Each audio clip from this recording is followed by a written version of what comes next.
ಮಾದಪ್ಪ ಇನ್ನು ಈ ಹೊಸ ಟ್ರಾಫಿಕ್ ಯಾವಾಗ ಕ್ಲಿಯರ್ ಆಗ್ತದೋ ಏನಾಗ್ತೈತೋ ಅದಂತೂ ಗೊತ್ತಾಗ್ತಾ ಇಲ್ಲ. ಬೆಳಗ್ಗೆ ಹೋಗ್ಲಿ, ಮಧ್ಯಾಹ್ನ ಹೋಗ್ಲಿ, ಸಾಯಂಕಾಲ ಹೋಗ್ಲಿ, ಒಂದೇ ಸಮಯಕ್ಕೆ ಟ್ರಾಫಿಕ್ ಅಂತೂ ಇದ್ದೇ ಇರ್ತೈತೆ. ಆ ಟ್ರಾಫಿಕ್ ಅಲ್ಲಿ ಬರ್ಬೇಕಾದ್ರೆ ನಮ್ಮ ಇನ್ಸ್ಟಾಗ್ರಾಮ್ ಫಾಲೋವರ್ಸ್ ಅಂತೆ ಒಂದು ಬ್ರದರ್ ಒಂದು ಅಂಕಲ್ ಮಾತಾಡ್ಸೋ. ಸೊ ನನಗಂತೂ ತುಂಬಾ ಖುಷಿ ಆಯ್ತು. ಅವ್ರನ್ನ ಮಾತಾಡ್ಸ್ಬಿಟ್ಟು ಹಂಗೋ ಹಿಂಗೋ ಸುತ್ತಿ ಬಳಸ್ಕೊಂಡು ಊರ್ ಸೇರ್ಕೊಂಡೆ. ಇನ್ನು ಮದ್ಗನಲ್ಲಿ ಇಂಡಿಯನ್ ಬ್ಯಾಂಕ್ ಅಲ್ಲಿ ಕೆಲಸ ಇದೆ ಅಂತೇಳಿ ಬ್ಯಾಂಕ್ ಕಡೆಗೆ ಹೋದೆ. ಈ ಬ್ಯಾಂಕ್ ಅಲ್ಲಿ ಜನ ಮಾತ್ರ ಯಾವಾಗೂ ತುಂಬಿ ತುಳುಕ್ತಾ ಇರ್ತಾರೆ. ಬ್ಯಾಂಕು ತುಂಬಾ ಚಿಕ್ಕದು. ಸರ್ವರ್ ಇದ್ರೆ ಬ್ಯಾಂಕ್ ಇರಲ್ಲ, ಬ್ಯಾಂಕು ಸರ್ವರ್ ಎರಡೂ ಇದ್ರೆ ನಮ್ಗೆ ಗುರುಬಲನೇ ಇರಲ್ಲ. ಸರ್ವರ್ ಇಲ್ಲ ಅಂತ ನಾನ್ ತಲೆ ಕೆಡ್ಸ್ಕೊಂಡಿದ್ರೆ ಇವನು ಅವ್ರಿಗೆ ಮದ್ವೆ ಆಗೈತಾ, ಇವ್ರಿಗೆ ಮಕ್ಕಳಾಗೈತಾ ಅಂತ ತಲೆ ತಿಂತಾವನೆ.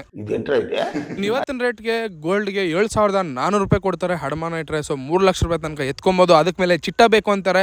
ಜಮೀನು ಇಲ್ದವರು ಚಿಟ್ಟ ಎಲ್ಲಿಂದ ತಂದು ಕೊಡ್ತಾರೆ ಅನ್ನೋದೇ ಪ್ರಶ್ನೆ. ಅಕ್ಕಪಕ್ಕ ಮನೆಯವ್ರದ್ದು ಯಾರ್ದೇ ಚಿಟ್ಟ ಕೊಟ್ರೇನು ಅವ್ರದ್ದೊಂದು ಸಿಗ್ನೇಚರ್ ಹಾಕ್ಸ್ಕೊಬಂದ್ರೆ ಆಗುತ್ತೆ. ಸೊ ಅವತ್ತಿನ ರೇಟ್ ಏನಿದೆಯೋ ಮ್ಯಾಕ್ಸಿಮಮ್ ರೇಟು ಹಾಕ್ಕೊಡಿ ಅಂತ ಸ್ವಲ್ಪ ಧೈರ್ಯ ಕೇಳಿ ಮಾತಾಡಿ ಕೊಡ್ತಾರೆ. ನಾವು ಕೇಳಿಲ್ಲ ಅಂದ್ರೆ ಅವ್ರು ಕೊಟ್ಟಷ್ಟು ನಾವು ತಗೊಂಡಷ್ಟು. ಕೊಟ್ಟನ್ ಕೊಡಂಗಿ ಈಸ್ಕೊಂಡನ್ ಈರ್ಭದ್ರ ಅಂತ.